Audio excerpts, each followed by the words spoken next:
Welcome students. ये lecture number अपना 5th है ना, कैपेसिटर के अंदर, जिसमें बहुत ही इंपॉर्टेंट टॉपिक पढ़ने वाले हैं अपन लोग। डाइलेक्ट्रिक मीडियम के बारे में पढ़ने वाले हैं बेटा।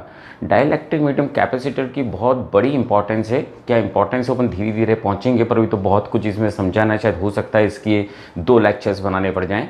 तो बहुत सारी चीज़ें इसमें कहीं ना कहीं आईआईटी एडवांस तक में भी क्वेश्चंस रहते हैं इस ब्लॉक से, तो इसलिए प्लीज़ थोड़ा क्लियरली समझें। और बोर्ड लेवल पे भी क्वेश्चंस पूछे जाते हैं इस ब्लॉक से। तो अभी जस्ट मैं थ्योरी चालू कर रहा हूँ, डाइलेक्ट्रिक मीडियम के बारे में समझाना चालू कर रहा हूँ। एक मीडियम को तो आप बहुत अच्छे से जानते हैं, कंडक्टर जानते हैं आप लोग, है ना। कंडक्टर के बारे में बहुत कुछ पढ़ भी चुके हैं अपन। उसको वापस से डाइलेक्ट्रिक में यूज़ कर सकते थे, नहीं कर सकते थे, वो सब कुछ देखने वाले हैं अपन, है ना। पर अपन ने इसमें मोस्टली यूज़ करे इंसुलेटर। इंसुलेटर ही एक्ट करने लगे जब इलेक्ट्रिक फील्ड में रखा, तो डाइलेक्ट्रिक की तरह एक्ट करने लगे। उनका नाम डाइलेक्ट्रिक क्यों रखा वो भी अपन बात को समझेंगे। तो जस्ट मैं स्टार्ट कर रहा हूँ डाइलेक्ट्रिक मीडियम को समझाना।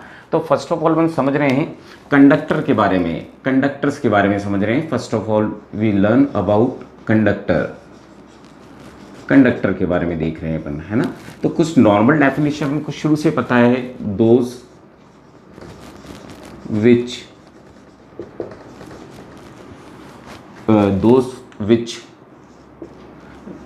those in which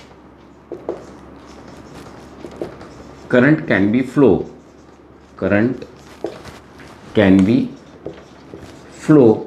you remember it very well, ठीक। when electric field applied on them, then electrons start collected just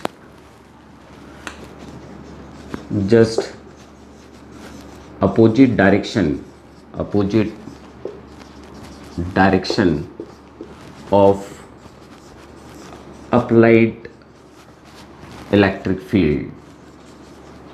okay, electric field. और एक जो बात हमारे को शुरू से रिमेंबर है कि जो कंडक्टर्स होते हैं उनमें large number of free electrons होते हैं, large number of free electrons. Such substances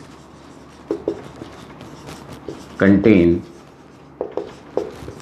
large number of free electrons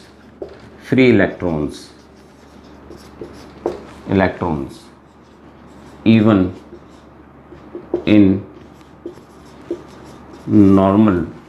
at normal temperature। अगर टेम्परेचर देंगे तो और ज़्यादा लूजली बॉन्ड रहते हैं। सब substance contain large number of free electrons, means freely move करते रहते हैं। अपन लोग सब करंट इलेक्ट्रिसिटी 10th में भी जानते थे इसी को।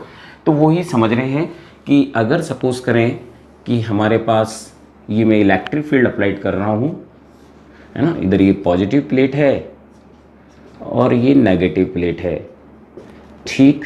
जिनकी चार्ज डेंसिटी में कंसिडर कर लेता हूँ सिग्मा 1 सिग्मा -1। और इसके बीच में अपन ने रख दिया यहाँ पर एक कंडक्टर रख दिया बेटा अपन लोगों ने यहाँ पर, ठीक। And the applied electric field is given by E0। ये अप्लाइड हो गई इसके ऊपर E0, ठीक। तो यही E0 इसके अंदर भी तो एंटर करने लगी होगी, मीन्स ये वाले के अंदर। तो ये क्या कर रही होगी, जो पॉजिटिव प्लेट होगी जिसके कारण ये इलेक्ट्रिक फील्ड आई है हमारे पास, ये इलेक्ट्रिक फील्ड की वजह से जो भी इसके अंदर लार्ज नंबर ऑफ बहुत सारे इलेक्ट्रॉन्स हैं इनके पास, वो सारे के सारे यहाँ पर कलेक्ट होने लगे होंगे इस जगह पर, ठीक। और इधर क्या कलेक्ट, यहाँ पर डेफिशिएंसी ऑफ इलेक्ट्रॉन होंगे, it means it's act as a positive, ठीक। तो ये कंडक्टर में ऐसा होने लगा होगा। ये प्रॉपर्टी हम पहले से जानते हैं, electric field intensity inside the conductor is always 0, ठीक। पर अभी जब इससे ही चेक कर रहे हैं तो मैं बता देता हूँ, यहाँ पर अगर मैं यहाँ से यहाँ तक ड्रॉ कर रहा हूँ जो अपन ने अप्लाइड फील्ड करी थी इसकी बॉडी के अंदर, तो ये इस तरह से अरेंज हुए कि इन्होंने उतनी ही इलेक्ट्रिक फील्ड क्रिएट कर दी, जस्ट इसके बराबर जितनी थी उतनी ही इसके अंदर इंड्यूस इलेक्ट्रिक फील्ड प्रोड्यूस हो गई, उतनी ही इलेक्ट्रिक फील्ड इंड्यूस हो गई इसके अंदर। इट मीन्स हुआ क्या, इट मीन्स कि जो नेट इलेक्ट्रिक फील्ड मिली हमारे को E naught minus E one is equals to zero. और ऐसा हुआ क्यों, क्योंकि नेट तो जीरो रहती है, बात अपन को पता है कि net electric field is always zero, net field is always zero inside the conductor. It means हुआ ये था यहाँ पर कि जितनी ज़्यादा हम लोगों ने फील्ड लगाई थी इंड्यूस उतनी ही हो गई जितनी कि हमने फील्ड अप्लाइड कर रखी थी। इसलिए जो इन दोनों का डिफरेंस आया मीन्स जितनी जितनी हमने अप्लाइड करी थी उतनी ही इसमें प्रोड्यूस कर दी। ठीक, और अगर मैं इलेक्ट्रिक फील्ड इंटेंसिटी को बढ़ाता हूँ तो भी एक काम होगा, मीन्स एग्जाम्पल के लिए काफ़ी था, बट फिर भी अगर मैं ऐसा लिखता हूँ कि if I increases E not, अगर मैं ई नॉट को इंक्रीज करता हूँ, लेट कंसीडर कि मैं 2 ई नॉट कर देता हूँ। ठीक मीन्स मैंने इंक्रीज कर दिया कि लेट जो अप्लाइड था, applied field increases, let it is 2 E not. अगर मैं 2 ई नॉट अप्लाइड कर देता हूं तो इसके पास इतने ज़्यादा, आपको पता बहुत सारे अपने पास एटम्स रहते हैं, तो होगा क्या, इसके पास जितनी अप्लाइड करते जाएंगे उतना ही अपोजिटली फील्ड उतना ही वापस बना देगा। इट मीन्स कि अगर मैंने अब फील्ड बाहर अप्लाइड कर दी है इसके ऊपर 2 ई नॉट, अगर मैंने ये अप्लाइड कर दी इस कंडक्टर के ऊपर, बीच में कंडक्टर रखा हुआ है, ठीक, अगर मैंने ये अप्लाइड कर दी, ठीक, तो होगा क्या, जो इसके अंदर नेगेटिव क्रिएट होंगे और ये पॉजिटिव बने उतने ही इलेक्ट्रॉन उधर चले जाएंगे। मीन्स वापस इलेक्ट्रिक फील्ड जो ये इधर की तरफ प्रोड्यूस करेगा, इंड्यूस जो प्रोड्यूस करेगा, और जो ये लग रही थी अंदर 2 ई नॉट, वो उसके बराबर ही कर देगा, मीन्स वापस इंड्यूस जो होगा वो 2 आई नॉट के बराबर हो जाएगा। इट मीन्स कि जो नेट अभी भी होगा, नेट इलेक्ट्रिक फील्ड जो होगी, तो हमने अप्लाइड करी थी 2 ई नॉट, इसने भी प्रोड्यूस कर दी 2 ई नॉट। समझ रहे हैं बात को, मीन्स ये इंड्यूस लिखता हूं इस जगह पर इसने वापस से उतनी ही प्रोड्यूस कर डाली, तो रहा तो नेट जीरो का जीरो ही। तो इसका मतलब एक गुड कंडक्टर ले रखा है हम लोगों ने, तो उसके अंदर हमेशा इलेक्ट्रिक फील्ड जीरो रहती है। हमने कुछ और तरीके से बात को समझा है पहले, एक बार जब ये टॉपिक आया डाइलेक्ट्रिक मीडियम तो यहाँ पर भी लिया, तो इसका मतलब इसका कुछ खास यूज़ नहीं था, क्योंकि इलेक्ट्रिक फील्ड को बिल्कुल ही जीरो कर रहा था अपने इस वाले ब्लॉक के अंदर जितना भी अपन ले रहे थे। पर कंडक्टर के बारे में ये नॉलेज भी रहे, इसलिए कि जो इसके अंदर इंड्यूस्ड होती है, तो इट मीन्स हियर जो मैं एक्सप्लेन कर रहा हूँ, ई नाइट जो टर्म यूज़ कर रहा हूँ, it is a induced electric field, induced electric field है ये, which is produced inside the conductor. जो कंडक्टर के अंदर प्रोड्यूस हुई है वो शो करी, पर जितनी हमने अप्लाइड करी उतनी ही अपोजिट कर दी, क्योंकि उतना ज़्यादा ही इलेक्ट्रॉन उसने खींच लिया है ना, इलेक्ट्रॉन, क्योंकि सब बहुत सारे इलेक्ट्रॉन से बेटा। तो डेट इज मीन्स के अंदर इसके अंदर इलेक्ट्रिक फील्ड जीरो रहती है, इसलिए इवर कंडक्टर को अपन ने इस पैटर्न से भी समझा, एक तरह से कैपेसिटर में रखा हुआ है। तो इसका मतलब यही बोल सकता हूँ कि इनके अंदर अगर इंड्यूस चार्ज हुए होंगे तो वो भी सेम ही रहे होंगे, है ना। ये टॉपिक में किसी टाइम पर उठ चुका है एक बार, तो इसका मतलब है यहाँ पर भी जो इंड्यूस रहे होंगे, मान लो 2 सिग्मा रहे थे यहाँ पर, तो -2 सिग्मा इधर रहे थे और इतने ही यहाँ पर हो गए थे, ये सेम टू सेम, बस यहाँ पर ये माइनस में थे और ये वाले यहाँ पर प्लस में थे, पर इंड्यूस्ड उतने ही हो गए। क्योंकि मैं इनको भी क्या कंसीडर कर सकता हूँ, प्लेट की तरह कंसीडर कर सकता हूँ, ठीक। पर इस टॉपिक पर इतना मैटर नहीं करता जाने का, ये नेगेटिव है ये पॉजिटिव है, करेक्ट कर रहा हूँ एक सेकंड के लिए। तो जितना इसमें हुआ उतना ही इंड्यूस इनमें इक्वल हो गए। ठीक, आई होप समझे होंगे। तो नोट डाउन करें, बस अपन अब डाइलेक्ट्रिक मीडियम में एंटर कर रहे हैं बेटा। तो ये था कंडक्टर के बारे में, ठीक है ना, ठीक बेटा, रब कर रहा हूँ मैं अब। तो कंडक्टर में तो लार्ज नंबर ऑफ इलेक्ट्रॉन्स थे, फ्री इलेक्ट्रॉन्स थे, फटाफट इलेक्ट्रिक फील्ड लगाई नहीं कि सारे के सारे इलेक्ट्रॉन अपोजिट डायरेक्शन में। तो इसका मतलब इलेक्ट्रॉन्स मूव करे थे, है ना, electrons move because free present रहते हैं उनके अंदर। ठीक ठीक बेटा, अब अपन पढ़ रहे हैं डाइलेक्ट्रिक मटेरियल की बात करना चालू कर रहा हूं, तो बहुत कुछ पढ़ने वाले हैं इसके अंदर। Dielectric material, dielectric material it is a insulator. It is a insulator बोलूं या नॉन कंडक्टर बोलूं? Non conducting material. It is a insulator because almost all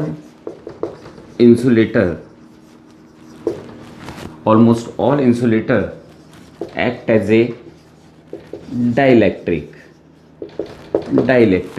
अब क्या प्रॉपर्टीज है वो ही अपन ने देखने वाले। मीन्स है तो ये इंसुलेटर, एग्जाम्पल से पहले ही लिख देता हूँ एक्सप्लेन करने से पहले, जिससे आपको पता रहे कि मैं लिख तो इंसुलेटर ही रहा हूँ। तो एग्जाम्पल की बात करूँ इसके अंदर तो माइका, ग्लास, है ना, जो आप लोगों ने नाम सुन रखे हैं।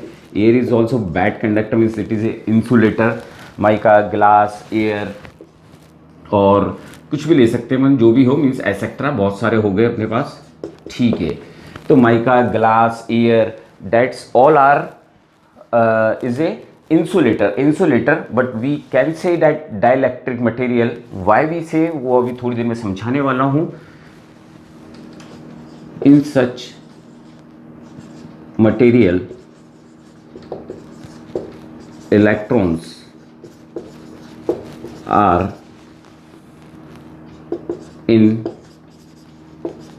bounded state, so it cannot conduct current to pass through it, conduct current to pass through it, but when it is placed in a electric field में रखते हैं, then molecules start polarized। बहुत कुछ समझने वाले बेटा, बस अभी जस्ट चालू करा है। but when it is placed in a electric field, then molecules start polarized and start show electric property या electric field property and also allow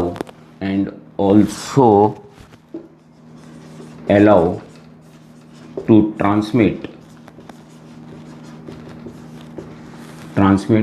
electric field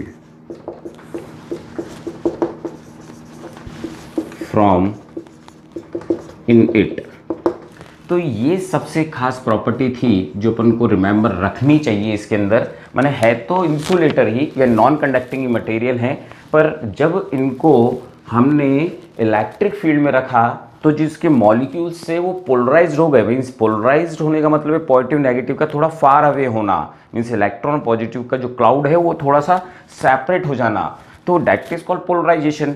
तो वो पोलराइज्ड हो गए, पर जो इसका मतलब ये था कि उन्होंने प्रॉपर्टी शो करना चालू कर दी इलेक्ट्रिक फील्ड की, क्योंकि अगर थोड़े से दूर पे पॉजिटिव नेगेटिव हुए तो कहीं ना कहीं electric field as well as dipole create होना चालू हो जाएंगे। तो इट मीन्स उन्होंने इलेक्ट्रिक प्रॉपर्टी शो करना चालू कर दिया, और यूं बोले तो खुद की बॉडी में से इलेक्ट्रिक फील्ड को भी गुजरने दे रहे थे। क्योंकि शॉर्ट में अगर कोई वाइवा में अपन से क्वेश्चन पूछता है कि व्हाट इज डाइलेक्ट्रिक मीडियम, तो अपन उसको यही जवाब देते हैं, दो substance which does not conduct the current to pass through it. Current pass out नहीं होगा, but allow to transmit the electric field, तो इलेक्ट्रिक फील्ड को ट्रांसमिट होने देगा खुद की बॉडी में से। ठीक। और जब वो ट्रांसमिट हो रही होंगी तो खुद भी इलेक्ट्रिक फील्ड क्रिएट कर रहा होगा क्योंकि खुद पोलराइज्ड हो गया होगा, ठीक। तो ऐसा ही कुछ समझाने के लिए डायग्राम जस्ट अभी थोड़ा सा बता रहा हूँ, बाकी तो थोड़ा सा डीप जाने वाले हैं अपन, थोड़ा क्या बहुत डीप जाने वाले हैं। तो इसका मतलब है अगर मैंने ये डाइलेक्ट्रिक कोई सब्सटेंस रखा है ना, डाइलेक्ट्रिक सब्सटेंस, वही मैंने पॉजिटिव प्लेट है क्योंकि everything mostly work on capacitor, क्योंकि कैपेसिटर के लिए ही मेहनत करी गई क्योंकि हमारे को एनर्जी चाहिए थी, तो उसके लिए ही मेहनत कर रहे थे कैसे उसकी एनर्जी बढ़ाई जाए, उसकी कैपेसिटी बढ़ाई जाए। इसी वजह से अपन ने इसका यूज़ करना चालू करा। डाइलेक्ट्रिक कांस्टेंट मैंने डाइलेक्ट्रिक मटेरियल रख रखा है मैंने इसके अंदर। तो होगा क्या कि जो इसके मॉलिक्यूल्स होंगे वो कुछ हद तक ऐसे होना चालू हो जाएंगे, means like this, negative positive, negative positive, negative positive, ठीक। वैसे ही कुछ मॉलिक्यूल्स और ले लेता हूँ कुछ इस तरह से, नेगेटिव पॉजिटिव, नेगेटिव पॉजिटिव। और आपको पता होगा जब छोटी डिस्टेंस पर होते हैं, वैसे डीपली जाने ही वाले हैं, तो डायपोल मोमेंट बन तो गया ना। तो जैसे ही हमने इलेक्ट्रिक फील्ड में रखा तो इनके अंदर पोलराइजेशन से ये कुछ डायपोल क्रिएट होना चालू हो गए, ठीक। तो जहाँ हमारी बाहर की इलेक्ट्रिक फील्ड को बार बार मैं ई नॉट से दे रहा हूँ, तो यहाँ पर भी एक इलेक्ट्रिक फील्ड कन्वर्ट हो गई। अगर मैं सिर्फ इनसाइड के इस ब्लॉक की बात करूं तो कहीं ना कहीं ये वाला ब्लॉक तो कैंसिल्ड हो गया होगा, ये वाला ब्लॉक, क्योंकि इसके जितने पॉजिटिव नेगेटिव रहे होंगे वो तो कैंसिल्ड हो गए होंगे, सिर्फ सरफेस वाले रह गए होंगे ना, सिर्फ सरफेस वाले। इट मीन्स इस डायग्राम को री जनरेट करूं वापस से डायग्राम को, तो कुछ अब ये वाली कंडीशन हो गई हमारे पास कि यहाँ पर सरफेस पे नेगेटिव नेगेटिव आ गए और इधर पॉजिटिव पॉजिटिव आ गए, बीच वाले सब एक दूसरे को कैंसिल्ड कर रहे होंगे, पर कहीं ना कहीं डाइपोल तो क्रिएट हुआ ना, डाइपोल तो क्रिएट हुआ ना। तो इट मीन्स जहाँ हमारे पास बाहर एक इलेक्ट्रिक फील्ड लग रही थी जो इसकी बॉडी में से भी जा रही होगी, इसकी बॉडी में से भी जा रही होगी, तो वो अगर ई नॉट है तो जो इंड्यूस था वो थोड़ा छोटा सा ही रहा, छोटा सा ही रहा, मीन्स इंड्यूस इतना ज़्यादा नहीं करेगा, पर कहीं ना कहीं अपोजिट लगाकर जो नेट इलेक्ट्रिक फील्ड थी वो, जिसको मैं ई से डिनोट कर रहा हूँ, वो उसने आउटसाइड वाली कम कर दी ना। और यही तो हम चाहते थे कैपेसिटर के अंदर कि वो जो ऐसा कोई मीडियम यूज़ करें जो खुद ही उसकी इलेक्ट्रिक फील्ड को कम कर दे, क्योंकि हम पढ़ चुके हैं अगर इलेक्ट्रिक फील्ड कम हो जाएगी तो पोटेंशियल कम हो जाएगा, और पोटेंशियल कम हो जाएगा तो कैपेसिटी इंक्रीज हो जाएगी। यही तो प्रिंसिपल था जो अपन ने सेकेंड लेक्चर में पढ़ा था, ठीक, कैपेसिटर के। तो इसका मतलब है कहीं ना कहीं यहाँ पर पॉजिटिव थे और नेगेटिव थे, क्योंकि ये है तो इंसुलेटर ही, इंसुलेटर है तो हमारी इलेक्ट्रिक फील्ड सभी को तो कन्वर्ट नहीं कर सकती ना, होंगे तो इसके अंदर भी बहुत सारे लार्ज नंबर ऑफ मॉलिक्यूल्स, पर कुछ ही मॉलिक्यूल्स होंगे ना, तो कंडक्टर की तरह नहीं होगा कि उतनी ही इंड्यूस कर दी। तो मैंने देखो अगर इसको इतना ज़्यादा से बताया है, जो बाहर वाली इसके अंदर आ रही थी, तो ये इतनी सी प्रोड्यूस हुई, तो इसका मतलब है इतनी तो रिमेनिंग रह गई। तो इसका मतलब है रिजल्टेंट बात करूं तो कहीं ना कहीं यही रह गया, ई जो मैंने रिप्रेजेंट करा है। तो इंड्यूस वाले को थोड़ा सा नीचे ले लेता हूं, तो इंड्यूस ये वाली हुई थी ई आई, तो ये इतनी सी तो बच गई, यहां पर इतनी सी तो बची, यही हमारी ई कहलाई, ई कहलाई। इस तरह के टर्म का मैंने जब आपको डाइलेक्ट्रिक की स्लैब रख के बताया था तो वो भी वहां पर समझाई थी बात, ठीक है। यहाँ पर पूरा टॉपिक ही पढ़ रहे हैं तो अभी तो बहुत कुछ डीप जाने वाले हैं अपन टॉपिक के अंदर। अभी तो ये बनाया है, बहुत बार बनाऊंगा डायग्राम को, जस्ट एक बार स्टार्ट करा है मैंने। तो dielectric medium is almost insulator, but when it is play और बॉन्डेड इलेक्ट्रॉन्स होते हैं तो फिर क्या हो सकता था इनके बीच में, पोलराइजेशन। तो पोलराइड हो गए मॉलिक्यूल्स, पोलराइड हो गए, पोलराइड होकर इन्होंने खुद की भी अपनी एक इलेक्ट्रिक फील्ड क्रिएट कर दी, यही मैंने बोला। और ये इलेक्ट्रिक फील्ड को ट्रांसमिट होने दे रहा है अपनी बॉडी में से, यही मैंने यहाँ पर बात समझाने की कोशिश करी कि इतनी सारी प्रोड्यूस थी, इसने इतनी सी अगर प्रोड्यूस करी तो इसका मतलब है यहाँ पर इतनी तो रिमेनिंग रही। आई होप समझे होंगे। अब मैं इस डाइलेक्ट्रिक मटेरियल के भी दो तरह के अपने पास डाइलेक्ट्रिक मटेरियल होते हैं, तो वो समझ रहे हैं अपन लोग, है ना बेटा, ठीक।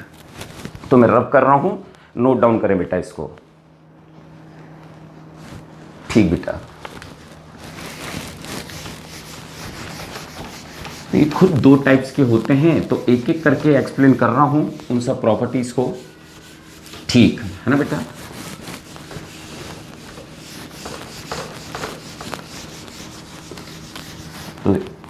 Dielectric material are of two types के डाइलेक्ट्रिक मीडियम होते हैं। पहले एक बार नाम लिख देता हूं दोनों के। तो एक तो होता है अपने पास पोलर और दूसरा होता है नॉन पोलर। ठीक, तो फर्स्ट ऑफ ऑल पोलर ही पढ़ा रहा हूँ, अपने आप में ही डिस्क्रिप्शन थोड़े बड़े बड़े हैं, फिर अपन को समझने में बाकी तो बहुत इजी रहेगा, क्योंकि मेरे को लग रहा है कहीं ना कहीं इसका एक लेक्चर बनाना पड़ेगा तो ही पूरी बातें क्लियर होंगी, इसलिए इस टॉपिक को पूरा बड़ा करके समझा ही रहा हूँ। तो पोलर डाइलेक्ट्रिक मीडियम देख रहे हैं अपन, मटेरियल। ठीक, तो पहले कुछ लैंग्वेज में लिख रहा हूँ, बाकी तो फिर एग्जाम्पल से आपको समझ में आ ही जाएंगी सारी बात। those material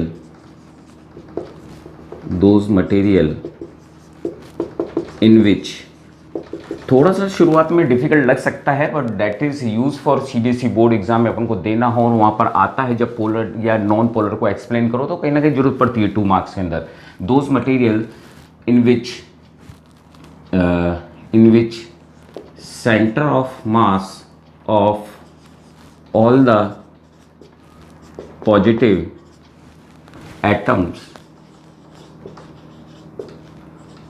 are not coincide with center of mass. CM means center of mass of negative charges of all atoms in a molecules is called polar dielectric material। ठीक, देख रहा हूं कोइंसाइड नहीं करने का, पहले एक रफली टाइप डायग्राम बना रहा हूं, जैसे कि कोई मैं इस तरह का कोई मॉलिक्यूल्स लेता हूं तो कहीं ना कहीं कुछ दूरी पर नेगेटिव है, पॉजिटिव है तो किसी दूरी पर नेगेटिव है, पर कोइंसाइड नहीं कर रहे एक जगह पर। मीन्स इसका सेंटर ऑफ मास कहीं और, इसका सेंटर ऑफ मास कहीं और, तो इसका मतलब है कहीं ना कहीं इनके बीच में डाइपोल तो क्रिएट हो ही गया है, क्योंकि P का फॉर्मूला अगर ये डिस्टेंस को 2L रिप्रेजेंट कर दूं और किसी भी इसका चार्ज Q और Q रिप्रेजेंट कर दूं तो कहीं ना कहीं डाइपोल मूवमेंट आ गया ना, क्योंकि डिस्टेंस भी है और अपोजिट चार्जेस भी हैं। मैंने बहुत सभी हो सकते हैं, बहुत सारे हों, कोई ही मैं एग्जाम्पल से समझाने की कोशिश करूंगा। तो इसका मतलब है मेरे पास कई एग्जाम्पल्स हो गए इसके जो हमारे पोलर की तरह काम कर रहे थे। तो सबसे पहले ले रहा हूं जैसे H2, HCl, HF, इथेनॉल। ठीक है, इनका सब कुछ तो जाने की जरूरत नहीं है, मैं कुछ 1-2 एग्जाम्पल से ही बात बिल्कुल क्लियर कर दूंगा। तो सबसे पहले मैं ले रहा हूं H2, it means it consist of poles, अगर मोटे तौर पर बोले तो it consist of dipole, it consist of dipole. इसलिए पोलर बोला गया क्योंकि इनके खुद के क्या थे, हमारे पास पोल्स पहले से ही प्रेजेंट थे, वो ही समझा रहा हूँ बात को। तो सपोज मैंने वाटर, ये हाइड्रोजन लेता हूँ मैं, है ना। ठीक, तो देखो मैंने ये हाइड्रोजन ऊपर ड्रॉ किया है जो अपने आप में कुछ हद तक पॉजिटिव है। ठीक, और इधर ड्रॉ कर रहा हूँ मैं ये ऑक्सीजन जो नेगेटिव है, और ये भी है ऑक्सीजन। ठीक, अब मैं बात करूं कि सेंटर ऑफ मास जो इस नेगेटिव का होगा, इस नेगेटिव का सेंटर ऑफ मास कहीं यहां पर आ गया, centre of mass of whole negative इधर आ गया, that is the oxygen. O बना देता हूं, ये O है, ये O है, means that is negative, that is also negative. तो इन दोनों का सेंटर ऑफ मास O है, तो बिल्कुल सेंटर में कहीं यहाँ पर आ गया है ना, बीच के अंदर। तो ये सेंटर ऑफ मास आ गया नेगेटिव का, और हाइड्रोजन इज ऑलवेज पॉजिटिव, तो कहीं ना कहीं इनके बीच में डिस्टेंस आ गई, नहीं आ गई, जिसको मैं अगर 2L से रिप्रेजेंट कर दूं तो ये पॉजिटिव नेगेटिव है, तो इस तो डाइपोल क्रिएट हो गया Q into 2L। I hope समझ रहे होंगे क्या बोलना चाह रहा हूं मैं, कोई कन्वर्सेशन नहीं कर रहा कि कितना क्या हुआ, क्यों मेरे को केवल ये बताना था कि ये सेपरेट हुए, मीन्स इसका सेंटर ऑफ मास और इसका सेंटर ऑफ मास थोड़ी दूरी पर लाई कर गया, इसलिए हम ऐसा बोल पाए कि सेपरेशन आ गया। एक एग्जांपल के थ्रू और समझाता हूं, HF के थ्रू समझाता हूं। सपोज करें ये H है और इट इज ए क्लोरीन। ठीक, आपको पता होगा chlorine is is more electronegative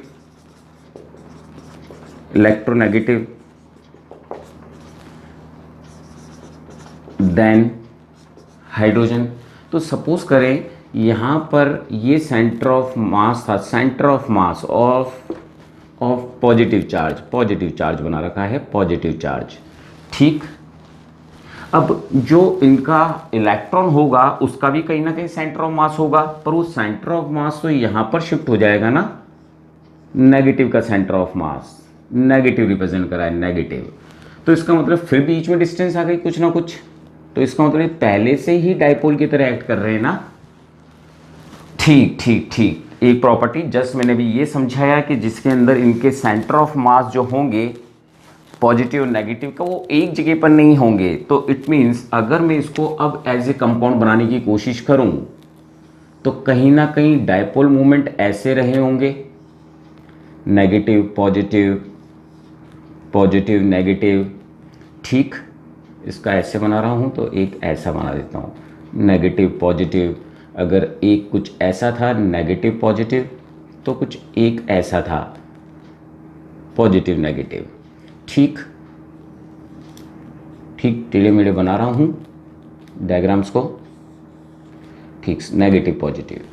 ठीक, तो ये कुछ इस तरह से थे, इस तरह से यहाँ तक नोट डाउन करें। अभी तक कंप्लीट नहीं करा है, जस्ट मैंने भी आपको समझाया है इसके अंदर those material centre of mass of all the positive atoms, क्योंकि बहुत सारा मॉलिक्यूल्स ये दिख रहा है ना, इतना सारा अरेंजमेंट है। Atoms are not concern with the centre of negative charges of all atoms in a molecules. जितने भी नेगेटिव चार्जेस का सेंटर ऑफ मास है और जितने भी पॉजिटिव का सेंटर ऑफ मास है वो एक जगह लाई नहीं करते एक के ऊपर एक। बाकी नेक्स्ट वाले में देखेंगे नॉन पोलर पे कर रहा होगा वो। ठीक ठीक बेटा, है ना। तो रब कर रहा हूं मैं, इसको नोट डाउन करें बेटा, इसको एक मिनट। ठीक बेटा, तो ये बात तो मैंने समझाई। अब इसकी कुछ और चीजें भी अपन साथ में समझ रहे हैं बेटा। ठीक, पोलर ही चल रहा है तो मैं ऊपर का रब कर रहा हूं। अब पोलर ही डिस्क्राइब कर रहे हैं अपन, है ना। पोलर डाइलेक्ट्रिक ही चल रहा है अपने पास। तो नेक्स्ट प्रॉपर मैं उसको और आगे बढ़ा रहा हूँ बात को। तो अब मैं बोलूँ इसके अंदर समझाते हुए कि if it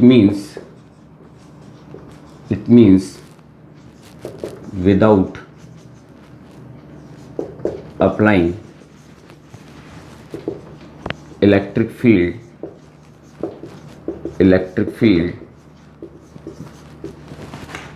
it consists of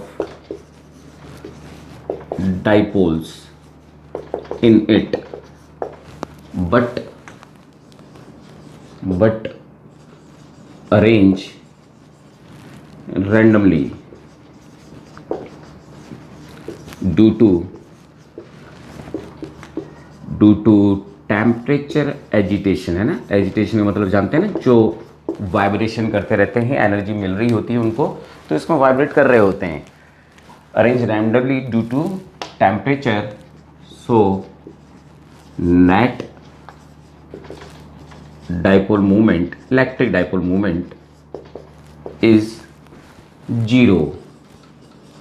zero. तो ये डायग्राम बना रहा हूँ कि सपोज करें ये रहा हमारे पास डाइपोल, जिसमें कुछ को मैं ऐसे रिप्रेजेंट कर रहा हूँ, मीन्स पॉजिटिव नेगेटिव। तो दूसरा रिप्रेजेंट कुछ ऐसे कर रहा हूँ, नेगेटिव पॉजिटिव। फिर एक को अगर मैं ऐसे रिप्रेजेंट कर रहा हूँ कि ये पॉजिटिव नेगेटिव है, मीन्स डाइपोल है, इनके अंदर डाइपोल हैं। एक को ऐसे रिप्रेजेंट कर देता हूँ पॉजिटिव नेगेटिव, तो एक को पॉजिटिव नेगेटिव। ठीक, तो इसका मतलब है ये मैंने पोलर मटेरियल ही समझा रहा हूँ, है ना। पोलर डाइलेक्ट्रिक पढ़ रहे हैं अपन, उसी का ही कंटिन्यू कर रहा हूँ मैं समझाने के लिए। तो इसका मतलब है अगर इलेक्ट्रिक फील्ड इज जीरो है, मीन्स इलेक्ट्रिक फील्ड अप्लाइड नहीं करी, तो जो डाइपोल मूवमेंट है, net dipole movement, net is also zero. तो ये भी जीरो रहा, इलेक्ट्रिक फील्ड नॉट अप्लाइड, है ना, नॉट अप्लाइड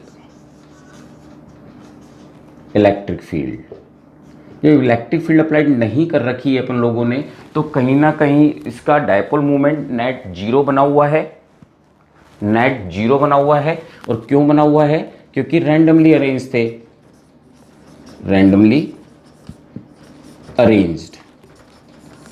ठीक ठीक, यहां तक तो इसका डायग्राम बना। नाउ अप्लाइड इलेक्ट्रिक फील्ड, अब इलेक्ट्रिक फील्ड अपन ने अप्लाइड कर दी, then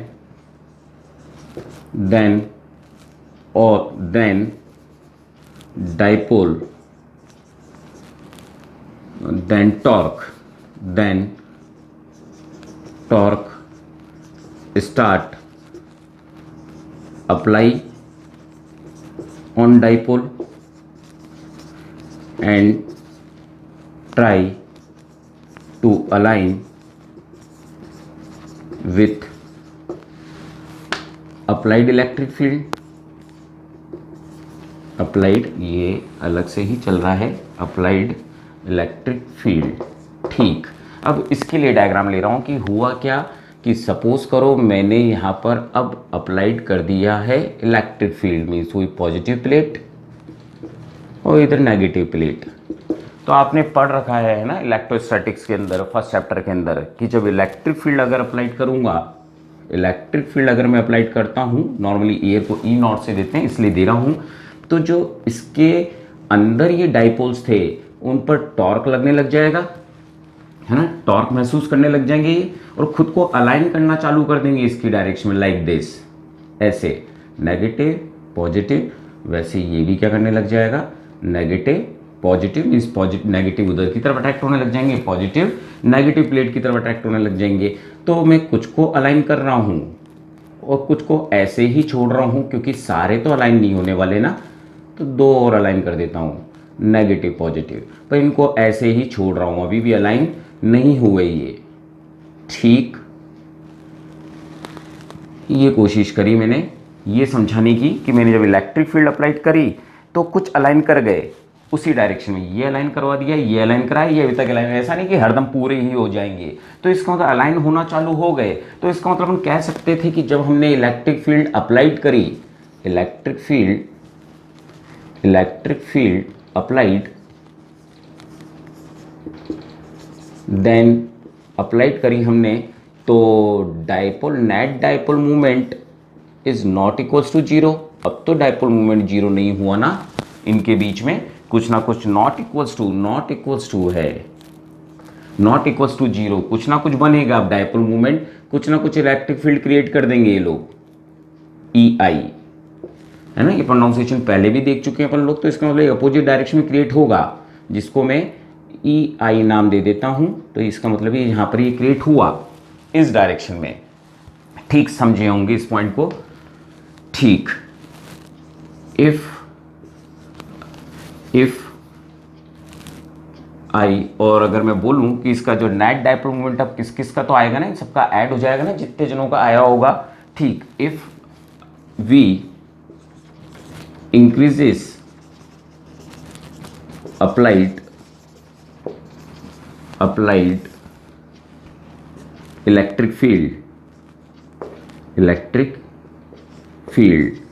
let 2E naught, then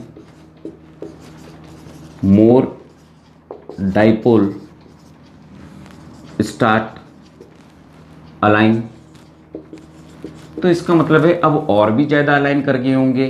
तो इसका मतलब ये रहा, मेरा कहने का मतलब ही नहीं कि सारे हो गए। फिर दोबारा मैं अगर बोलूँ तो 1 2 3 4 5 और मैं एक को ऐसे ही छोड़ रहा हूँ अभी भी। तो इसका मतलब केवल ये समझाने की कोशिश करी मैंने कि अगर मैं मेरी अप्लाइड इलेक्ट्रिक फील्ड को इंक्रीज़ करता हूँ कि जैसे मैंने 2E नॉट कर दिया तो यहाँ पर और ज़्यादा इंक्रीज़ हो गए। अब बहुत ज़्यादा तो फिलअप नहीं कर सकता ना, क्योंकि मेरे को जस्ट आपको बात समझानी है। तो इसका मतलब है जैसे अगर इसके अंदर एक मैंने 2 को रख दिया था वैसे कि वैसे यहाँ पर मैंने एक ज़्यादा बढ़ा दिया और क्या लाइन कर गए।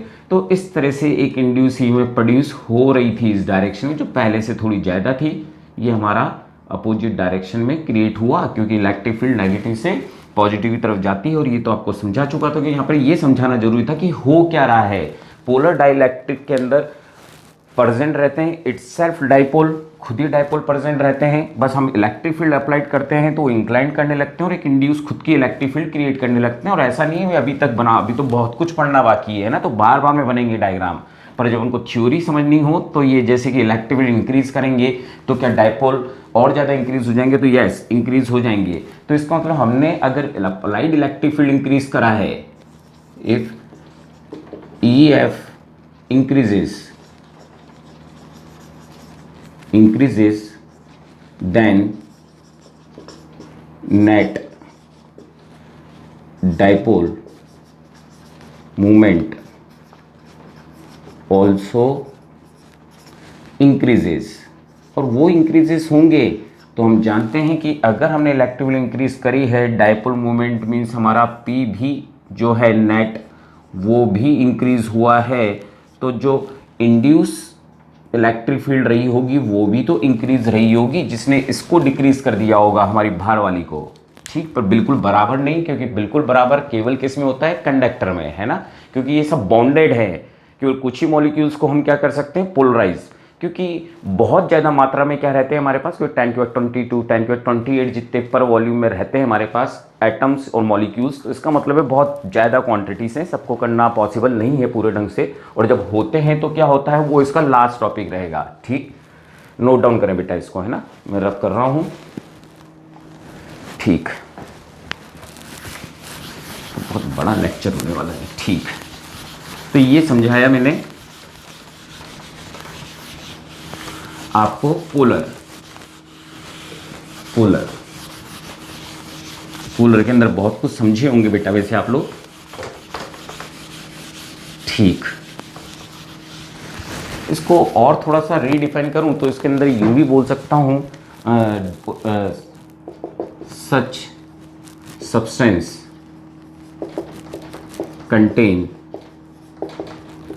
contain molecules of unsymmetrical shape। ठीक, तो एक पॉइंट और लिखा मैंने इस पोलर डाइलेक्ट्रिक के बारे में। अब अपन पढ़ने वाले हैं नॉन पोलर के अंदर क्या होगा, तो पता लगेगा उसमें पॉजिटिव नेगेटिव के जो सेंटर ऑफ मास है वो एक ही जगह कॉन्साइड कर रहे हैं, उसको बोलेंगे अपन नॉन पोलर। ठीक, इस पॉइंट को भी नोट करें, रब कर रहा हूँ बेटा, है ना। ठीक,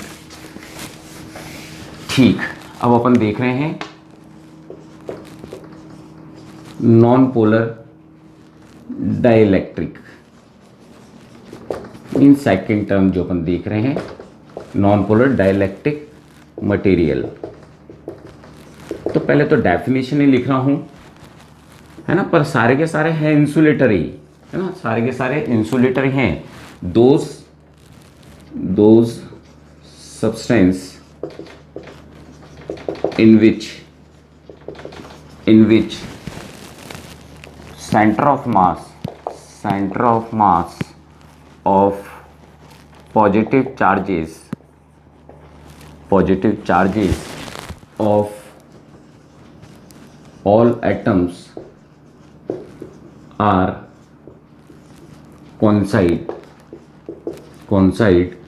with negative coincide with centre of mass of. Centre of mass word क्यों बोला गया, क्योंकि अपन कोई एक एटम की या दो एटम की बात नहीं कर रहे, क्योंकि मैंने एक एग्जांपल भी लिख दिया था आपका इथेनॉल, है ना, तो ज़्यादा हो गए, या वाटर लिख दिया था ज़्यादा हो गए इसलिए। और कॉन्साइड with centre of mass of negative charges of atoms, negative charges of all atoms, है ना, क्योंकि ज़्यादा हो सकते हैं इसलिए थोड़ी प्रॉपर डेफिनेशन लिख रहा हूँ। Of all atoms present in A molecule, फिर ऐसे सब में रहे होंगे। ठीक, अब पहले थोड़े से एग्जांपल लिख दूं कि ऐसे किस में देखने वाले हैं। तो नॉर्मली सिमेट्रिकल वाले, जैसे कि H2 हो गया, O2 हो गया हमारे पास। ठीक, और एक सबसे प्रॉपर एग्जांपल जो रहेगा समझाने के लिए, वो मेरे लिए शायद कार्बन डाइऑक्साइड बेटर रहेगी समझाने के लिए। ईथर भी होता है इसके अंदर, बेंजीन भी होता है, बेंजीन। ठीक, डेट इज कहीं ना कहीं हमने केमिस्ट्री में पढ़ा है इनके बारे में भी। ठीक, तो अब समझाना चालू कर रहा हूँ आखिर होता क्या है, पहले एक रफली डायग्राम के थ्रू, कि अगर मैं कोई इसके अंदर पॉजिटिव भी यहाँ पर है और नेगेटिव भी यहाँ पर है, मीन्स एक ही जगह पर दोनों लाई कर रहे हैं, एक ही जगह पर जब लाई कर रहे हो प्लस और नेगेटिव, तो इसका मतलब इनके बीच की डिस्टेंस तो जीरो हो गई। क्योंकि अगर मोटे तौर पर बात करूँ तो डायपोल मोमेंट कितना होता है, Q इंटू 2L, तो Q तो है यहाँ पर कहीं ना कहीं बात करूँ तो डिस्टेंस तो जीरो ही हो गया। तो डायपोल वहाँ पर भी जीरो था, यहाँ पर भी हर मॉलिक्यूल्स का पहले ही जीरो हो रहा है, ईच मॉलिक्यूल्स का, तो पूरे सिस्टम का ही डायपोल मोमेंट जीरो रहेगा ना। तो नॉन पोलर मीन्स जिनके अंदर पोलर की पहले प्रॉपर्टी नहीं है।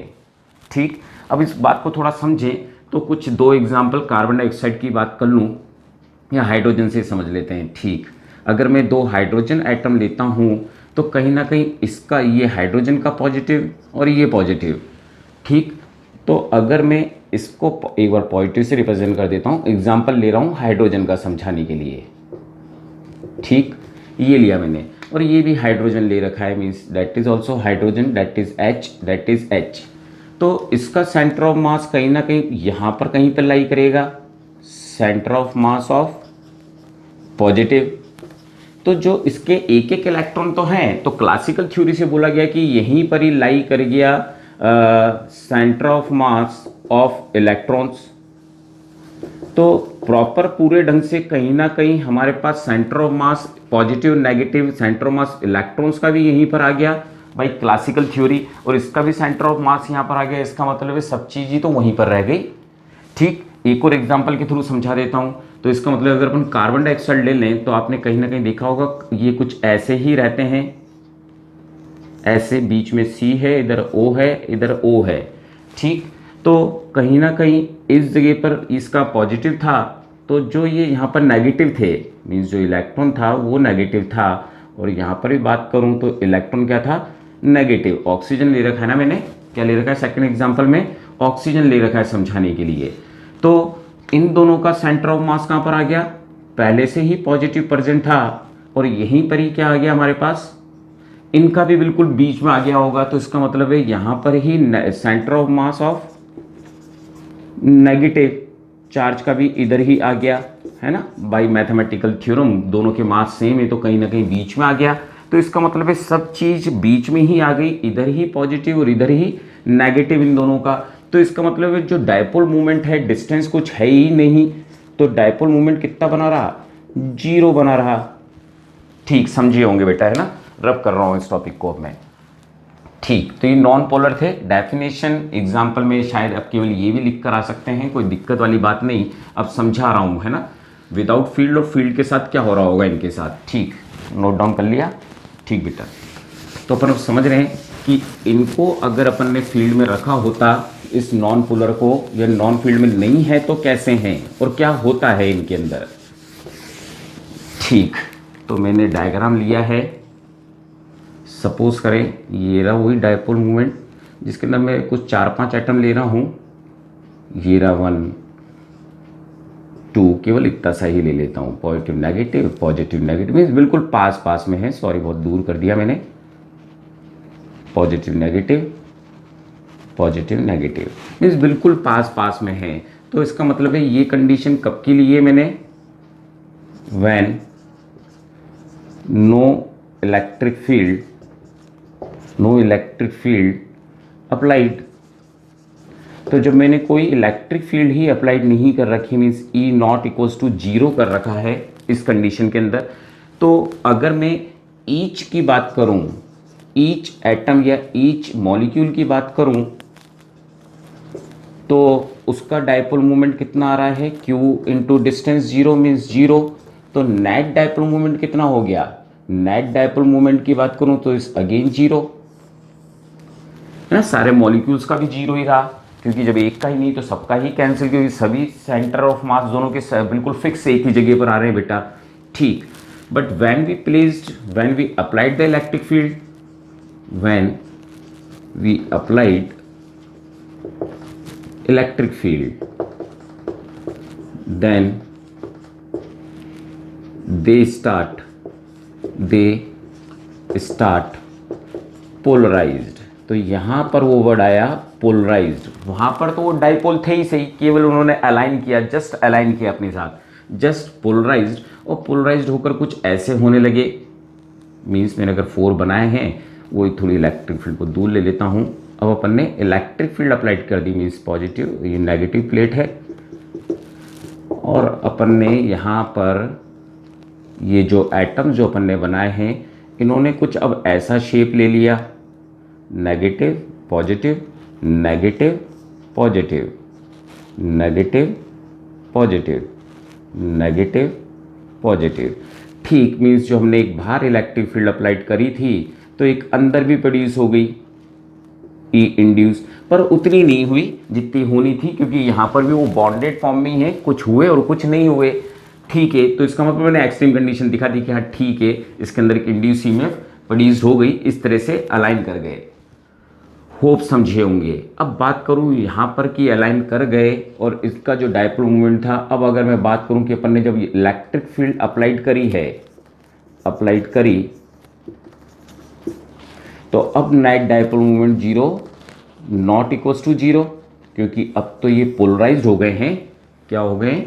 Then they start polarising. यहाँ पर देन दे का मतलब है यहाँ के मॉलिक्यूल्स जो पोलराइज्ड हो गए। ठीक, अब क्या हो रहा होगा, थोड़ी सी खास बात कि अब क्या होने वाला होगा, इसके अंदर कैसे इंक्रीज होते होंगे। तो जहाँ मान लिया कि अगर सारे हो गए तो भी अभी कुछ चांसेस थे हमारे पास, तो if we increased applied electric field, if we increase applied electric field, then they are more stressed,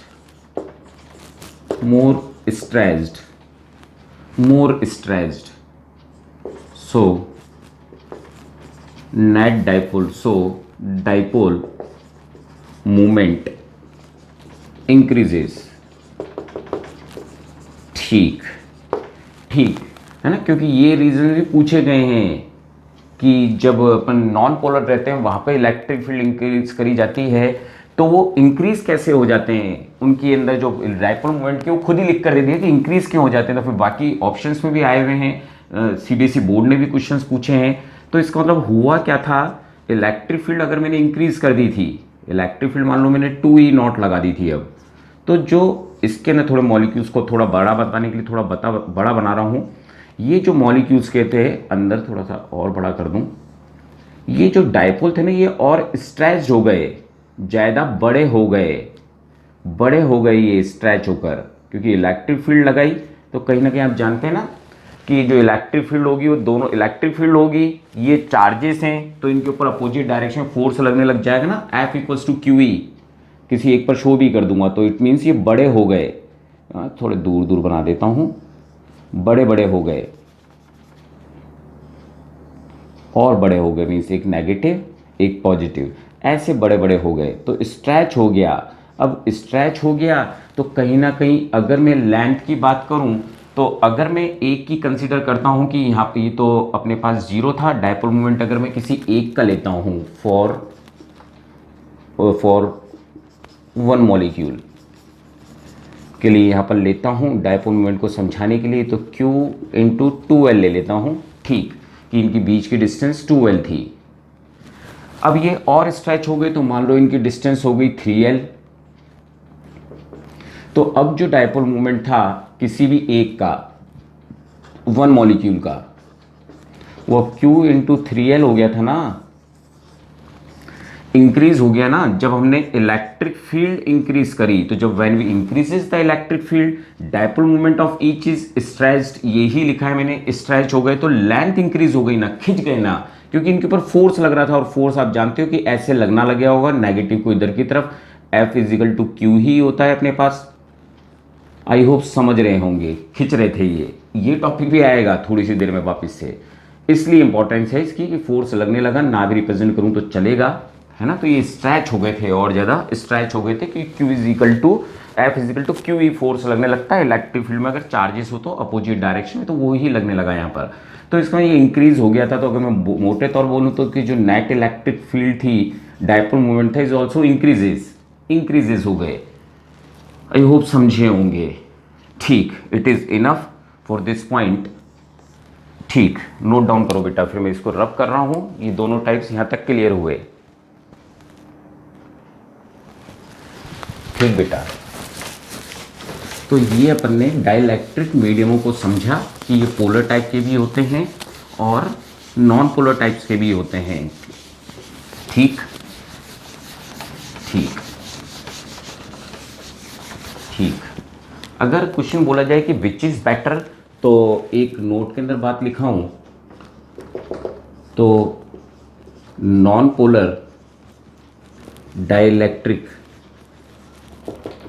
material is more better than polar. अब क्या क्यों होते हैं उसको लैंग्वेज में ही एक्सप्लेन कर देता हूँ। क्योंकि हुआ क्या था, जहाँ वो डाइपोल हुए थे, हमारे ज़्यादा इलेक्ट्रिक फील्ड लगाने से वो स्ट्रेच भी तो हो गए, मैं इसको चेंज कर पाए, जो वहाँ पर पॉसिबल नहीं था पोलर के साथ, क्योंकि उनका एक फिक्स गॉड ने दे रखा था डाइपोल, केवल वो अलाइन थे, माने वो डिसअलाइन थे, हमने सिर्फ उनको अलाइन किया। पर इस वाले के अंदर ये था कि पहले ही इनके अंदर कुछ प्रॉपर्टी नहीं थी, हमने ही इनको पहले तो पोलराइज करा, फिर उसके बाद ज़्यादा इलेक्ट्रिक फील्ड लगाई तो स्ट्रेच हो गए, मीन इलेक्ट्रिक फील्ड थोड़ी सी मीन्स डाइपोल मूवमेंट और ज़्यादा इंक्रीज कर दिया उन लोगों ने। इसलिए क्वाइट थोड़ा सा अगर कोई पूछता है कि कौन सा बेटर है, तो non polar dielectric medium is more better than polar. ठीक, आई थिंक तो आप समझे होंगे। तो अब मैं नया टॉपिक ले रहा हूँ जो मैंने ऊपर भी लिख रखा है, दैट इज कॉल्ड पोलराइजेशन। अब पोलराइजेशन का मतलब क्या हुआ वो देख लें। ठीक, इसको नॉर्मली कैपिटल पी से देते हैं, कैपिटल पी से, है ना, it is also vector quantity, ये कैपिटल में लिखा हुआ है, कैपिटल। ठीक, the electric dipole movement, the electric dipole, ये सिर्फ डाइपोल ही लिख सकता था, द इलेक्ट्रिक डाइपोल मूवमेंट, या केवल electric dipole, the electric dipole present per unit volume of given sample of dielectric material is called polarization, is called polarization, is called polarization। ठीक ठीक, ठीक यहाँ तक समझ गए। इसको कैपिटल पी से देते हैं, इट इज ऑल्सो पी। तो मैं कुछ ही लिख रहा हूँ, लेट कंसीडर अ सैंपल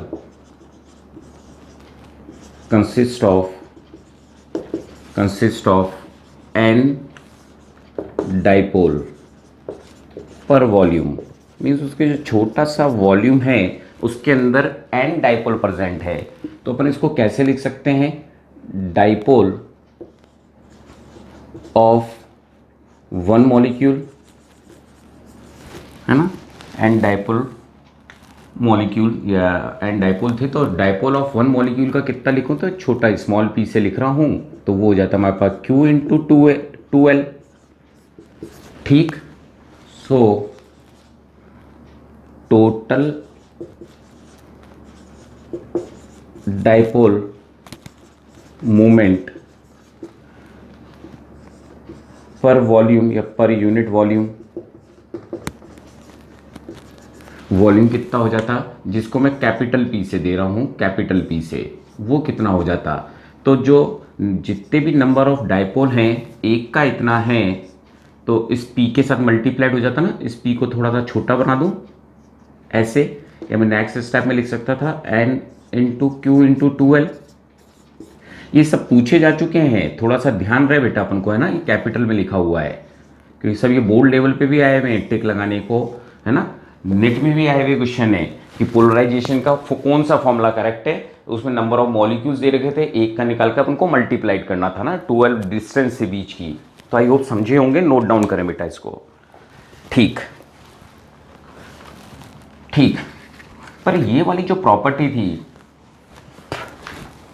जो ये प्रॉपर्टी भी है, polarization property, polarization can be vary by changing electric field and temperature। घटाई बढ़ाई जा सकती थी प्रॉपर्टी को, पर ठीक है, थोड़ी सी बात ध्यान रख लें, केवल ये ही ध्यान रख लें, वो ही सबसे इंपॉर्टेंट था। कोई कांस्टेंट नहीं था कि पोलराइजेशन की वैल्यू को हम चार्ट बना सकें, इसलिए एक टर्म और लेकर आनी पड़ी जिसने उसको फिक्स कर दिया। ये तो था पर वॉल्यूम कितने हैं, पर वॉल्यूम अगर ज़्यादा है तो इसमें ज़्यादा पोलराइजेशन है, ज़्यादा डायपोल नेट मूवमेंट है, और वो उतना ही कम इलेक्ट्रिक फील्ड कर देगा कैपेसिटर में, जिसको तो अब शायद नेक्स्ट लेक्चर में ही समझ पाएंगे अपन उन टॉपिक्स को। ठीक है, तो ये प्रॉपर्टी बेटा ठीक नोट डाउन कर लिया होगा आप लोगों ने। तो अब अपन देख रहे हैं दो प्रॉपर्टी, फटाफट थोड़ा समझाऊं जिससे कि नेक्स्ट लेक्चर में अपन अच्छे से, क्योंकि ले ही लिया एक लेक्चर में नहीं हो पाया, तो अपन अब देख रहे हैं electric सक्सेप्टेबिलिटी, electric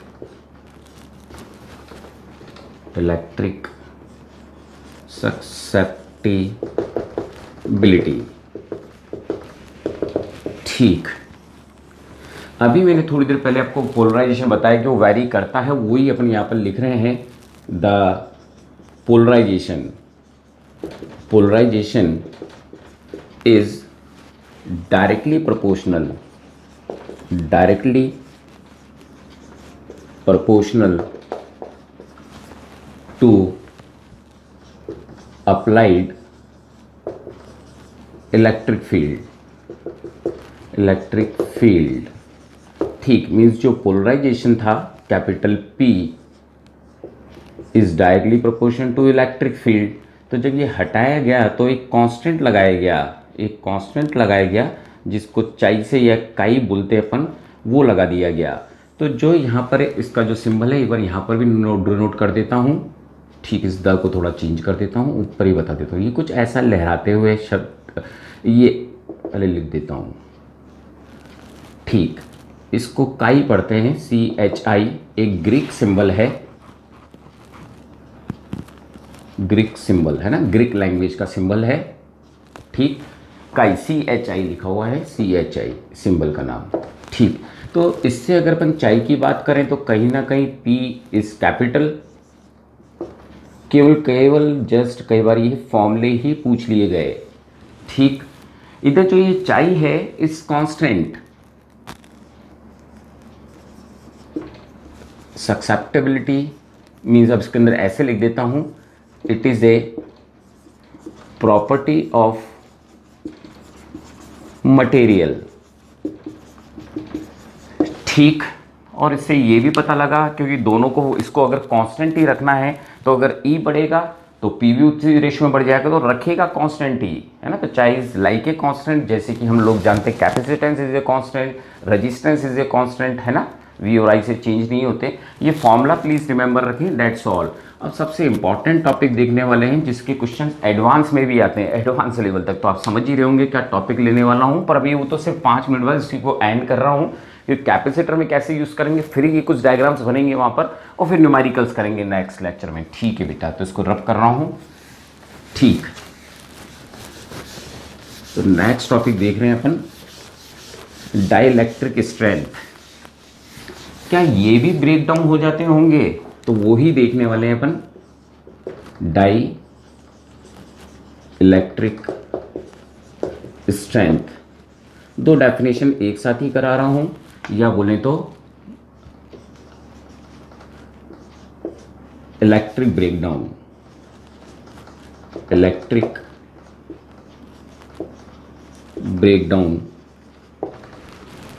breakdown dielectric strength लिख दिया ना, ठीक है, इलेक्ट्रिक ब्रेकडाउन वोल्टेज। ठीक है, कैसे लिख दूं, बात अब समझाना चालू कर रहा हूं। ठीक बेटा, है ना। तो एक्चुअल में क्या है, डाइलेक्ट्रिक स्ट्रेंथ, जब हम इलेक्ट्रिक फील्ड इंक्रीज करते हैं, करते चले जाएं तो होगा क्या, आपने देखा था वो जो पोलर था वो स्ट्रेच होता जा रहा था, तो एक कंडीशन आएगी कि जो बॉन्डेड इलेक्ट्रॉन थे वो ही फ्री हो जाएंगे।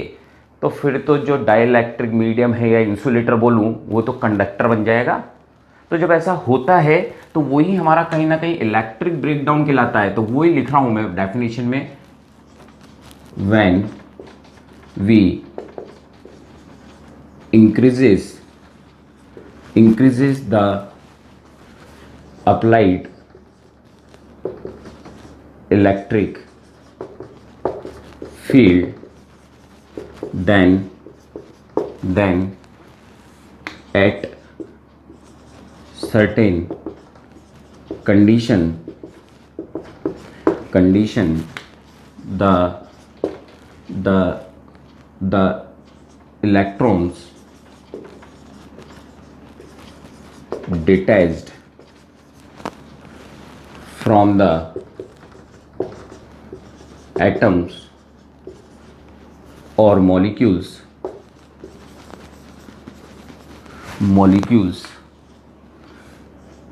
so leave its insulating property and start act as a conductor. This applied is called, this phenomena, this applied electric field is called breakdown of dielectric property या substance का breakdown होना। ठीक है, समझा रहा हूँ पहले इस बात को ही, फिर आगे टॉपिक लूँगा। तो इसका मतलब है कहीं ना कहीं अगर हम लोगों ने ये, इस बार मैं एक ही बना रहा हूँ इसे समझाने के लिए, ठीक, कि एक डाइपोल मोमेंट ले रखा है नेगेटिव पॉजिटिव, ठीक, इलेक्ट्रिक फील्ड में रखा हुआ है, ये रहा पॉजिटिव प्लेट है, ये नेगेटिव प्लेट है, इस पर इलेक्ट्रिक फील्ड अप्लाइड कर रखी है। अगर मैं इलेक्ट्रिक फील्ड को लगातार इंक्रीज करता जाता हूं तो कहीं ना कहीं एक फोर्स इधर की तरफ लग रहा है F = QE, और एक फोर्स इधर की तरफ लग रहा है, ठीक। तो आप सोच रहे होंगे कि ये दो इलेक्ट्रिक फील्ड लग रहे हैं, नेट फोर्स तो जीरो है, तो कुछ हो ही नहीं रहा होगा। तो आप थोड़ा सा मेरे ऊपर ही इमेजिन करके देखें कि अगर आप लोग मेरे ऊपर 50-50 न्यूटन का फोर्स लगाने लग जाएं तो खींचेगा ना, क्या मेरे दर्द नहीं होगा क्या? फिर इसके ऊपर 100 का कर दें, 200 का कर दें, 300 का कर दें, क्या होगा? फिर आप समझते हैं ना, हाथ ही उखड़ जाएंगे। नेट तो जीरो, आप तो यूँ बोलते रहोगे कि नेट तो फोर्स जीरो है, नेट फोर्स जीरो पर मेरे स्ट्रेचिंग तो हो रही है ना, तो टूट जाएंगे मेरे हाथ ही, ऐसे ही खींचते रहे। तो नेट जीरो हो रहा है पर स्ट्रेस तो आ रहा है ना। तो वैसे ही अगर अपने इलेक्ट्रिक फील्ड बढ़ाई तो फोर्स इंक्रीज होने लगा, तो ये टूट जाएगा ना। टूट गए माने इलेक्ट्रॉन अलग हो गए और इलेक्ट्रॉन फ्री हो गए, तो इसका मतलब है इनकी जो खुद की प्रॉपर्टी है, इंसुलेटिंग प्रॉपर्टी, वो तो खत्म ही हो गई। अब किसकी प्रॉपर्टी आ गई इनमें? तो कंडक्टर की प्रॉपर्टी आ गई, ठीक।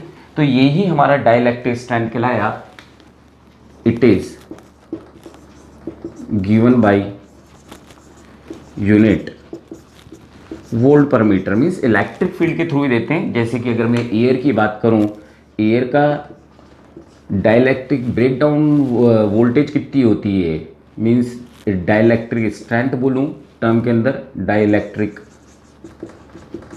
स्ट्रेंथ बोलूं, है ना, क्योंकि दोनों का मीनिंग वही है सब कुछ समझने का, कि वो अप्लाइड वोल्टेज जिस पर कि वो ब्रेक डाउन हो जाएंगे, अपनी जो प्रॉपर्टी है to hold the insulating property, वो ही टूट जाएगी। क्योंकि इंसुलेटिंग प्रॉपर्टी दोनों को अटैच करके रखना, होल्ड करके रखना, है ना, नेगेटिव पॉजिटिव को, पर वो ही टूट के अलग हो गया और वो फिर कंडक्टर बन गया, तो फिर हमारे लिए कोई काम का ही नहीं था, क्योंकि हमको तो डाइलेक्ट्रिक मीडियम चाहिए था, हमारे को कंडक्टर नहीं चाहिए थे। तो डाइलेक्ट्रिक स्ट्रेंथ अगर बात करूं एयर की कितनी होती है, तो 10⁶ वोल्ट पर मीटर, ठीक। या वोल्टेज बात करूं तो इतनी वोल्टेज पर मीटर हम लगा देंगे। तो एयर के जो मॉलिक्यूल्स होंगे is also good conductor, air is a bad conductor, है ना, वी नो डैट कि air is a bad conductor. वैसे ही माइका की बात करूं कि अगर अपन माइका को अप्लाइड करते तो इसकी कितनी आती, तो इसकी और ज़्यादा है, ठीक। तो हमारा हमने एयर तो नहीं ली काम में, मतलब एयर ले सकते थे पर इट्स नॉट क्वाइट गुड, वो जल्दी टूट जाते हैं। हम हमेशा प्रेफर करते हैं, so we prefer dielectric of high dielectric strength material. तो ये भी नॉर्मली क्वेश्चन आया हुआ है, कौन सा प्रिफर किया जाता है, तो इसलिए ये बात भी ध्यान रहे, नेट लेवल पर पूछा गया क्वेश्चन है डाइलेक्ट्रिक स्ट्रेंथ, है ना। तो इट इज़ नॉट ए अपर, इसका फॉर्मूला कैसे यूज होगा वो न्यूमेरिकल में देखेंगे अपन, क्योंकि अगर किसी कैपेसिटर में ये ब्लास्ट हो जाता है, फूट जाते हैं ये लोग, तो फिर हमारे किसी काम का नहीं, क्योंकि वो तो कंडक्टर बन गया और हमारे को कंडक्टर नहीं चाहिए था बेटा। तो यहाँ पर मैंने टॉपिक एंड करा, आपको डाइलेक्ट्रिक मीडियम के दो टाइप्स पढ़ाए, मैंने पोलराइजेशन की डेफिनेशन समझाई, है ना, N/P किसी एक के बराबर, डाइलेक्ट्रिक सब्सटेंस समझाया मैंने, dielectric strength means electric breakdown voltage क्या होती है, when we increase the applied electric field in certain condition the electron detach from atom और मॉलिक्यूल्स,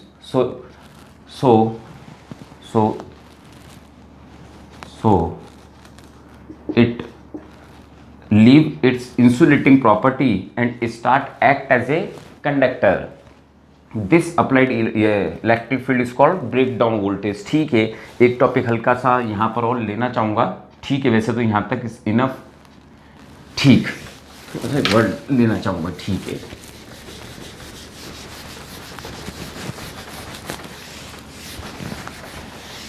ठीक, उसको बाद में ही देख लेंगे, नॉट नीड फॉर दिस, पर अगर फिर भी लेना चाहें तो हल्का सा जो कैपेसिटर्स होते हैं, है ना, एक एग्जांपल ले रहा हूँ लास्ट में समझाने के लिए। जब अपन कैपेसिटर टेक फ्रॉम मार्केट, तो मार्केट से जब लेकर आते हैं तो उसके ऊपर कुछ लिखा होता है मार्केट पे, तो उसमें लिखा होता है जैसे कि मान लें अपन लेकर आए हैं 10 पिकोफैरेड एंड 200 वोल्ट, ऐसा लिखा हुआ है। तो अब कुछ जने इसको देखने के बाद भी ये सोचते हैं कि हाँ ये इतने पिकोफैरेड का तो है कैपेसिटर और इस पर ये वर्क करेगा, इस पे वर्क करेगा, ये नहीं दे रखा। 200 वोल्ट जो है वो शो करता है डाइलेक्ट्रिक स्ट्रेंथ को, डाइलेक्ट्रिक स्ट्रेंथ को, वैसे इस टर्म को वापस से यूज करूंगा, डाइलेक्ट्रिक स्ट्रेंथ है 200 वोल्ट, मींस यही ब्रेकडाउन वोल्टेज है, ब्रेकडाउन वोल्टेज मींस इसके बाद अगर इस इतनी भी दे दी तो माने ये ब्रेकडाउन हो जाएगा 200 वोल्ट पर गया, तो इसका मतलब इससे कम पर ही चलाना होगा, इससे ज़्यादा दिया तो डाइलेक्ट्रिक अपनी इंसुलेटिंग वाली प्रॉपर्टी, बैड कंडक्टर वाली प्रॉपर्टी को छोड़कर गुड कंडक्टर में कन्वर्ट हो जाएगा। ये समझाया जाता है जब हम मार्केट से कोई चीज़ खरीदते हैं तो। ठीक, आई थिंक समझे होंगे, नोट डाउन कर लें इसको भी, ठीक, इसको भी नोट डाउन कर लें, ठीक बेटा। तो यहीं पर ही इस 5th लेक्चर को ऑफ कर रहा हूँ बेटा, है ना। Good day all of you and best of luck for the exams also, ठीक बेटा।